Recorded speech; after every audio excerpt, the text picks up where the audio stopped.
And I really genuinely, from the bottom of my heart, appreciate this community that we have grown. I mean, Priscilla passed away, and how many people brought us flowers, baked goods, dinner. I mean, all these people, we had like 6 or 8 people, and that's our dog.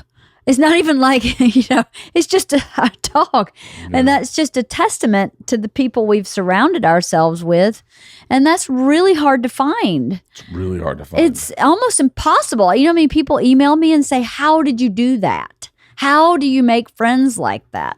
And part of it is being that friend to them. When Jeannie's dog died, I brought her flowers. When Colleen and Jeff's dog died, I brought them flowers. Yeah. And they did that to me, not because I did it for them, but I think it's because we're the same sort of people. No, but that's who you are. It should be known on your podcast that when we moved to this house, you stomped a right heel into the grass and you said, I will have a lot of friends in this neighborhood. I did. You said, I will be a part of this community. I did. When we first moved to this house, we went to the World Fair that our elementary school throws this fundraiser. I've talked about it a ton on this podcast. It's a big World Fair. It's a huge community event.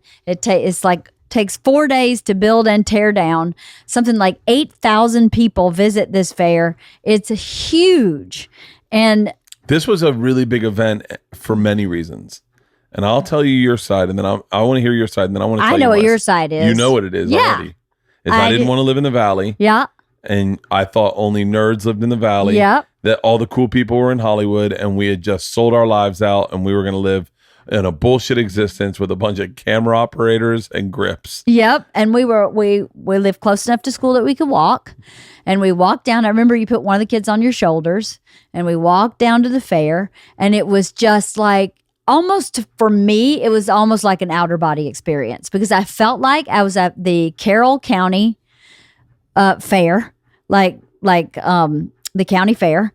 And I felt like I was in Bowden, Georgia. I was like, oh my, everybody's talking to everybody. Everybody's friendly. There's like homemade game booths, like homemade pie toss, homemade like cakewalks. And I was like, I have been transported from Los Angeles to Carroll County, Georgia. I fucking dig it. Yeah. And then you pointed it out. You said, oh, Bert, take a look. And you pointed out Luke Perry on stage playing the guitar. Yep. And he was on stage with all the dads and they were all playing the guitar and they were giggling and laughing. And my fucking 9th grade freshman year of college reptilian brain thought, well, if the Valley's good enough for Luke Perry, it's good enough for me. Because you understand, he was the coolest dude ever. Like I cut my hair like him in high school. I mean, he was the coolest dude fucking ever. He was fucking, Luke Perry was the shit. Yeah. And his kid was graduating out that year. Yeah. So we weren't actually was this, like, parents. Gorgeous, long-haired. Yeah. And by the way, his kid's now a professional wrestler. Yeah. And I remember you going, someone's got an amazing body over there with a long head of hair. Beautiful, ringlet, curly, blonde hair. Oh my God, he was a gorgeous kid. And I was like, well, fuck, if Luke Perry is good enough for this school, it's good enough for me. Right. And we walked around the fair with the girls. The girls had so much fun. And I went, I am all in. And our elementary school had a farm.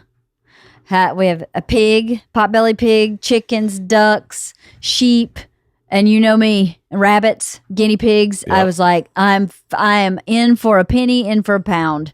And it's a very, you should write a pamphlet, not a book, but a pamphlet, a very digestible pamphlet on how to get involved in a community. Because so many times people do move into a city and just don't get out of their comfort zone, don't reach out to people, don't make friends.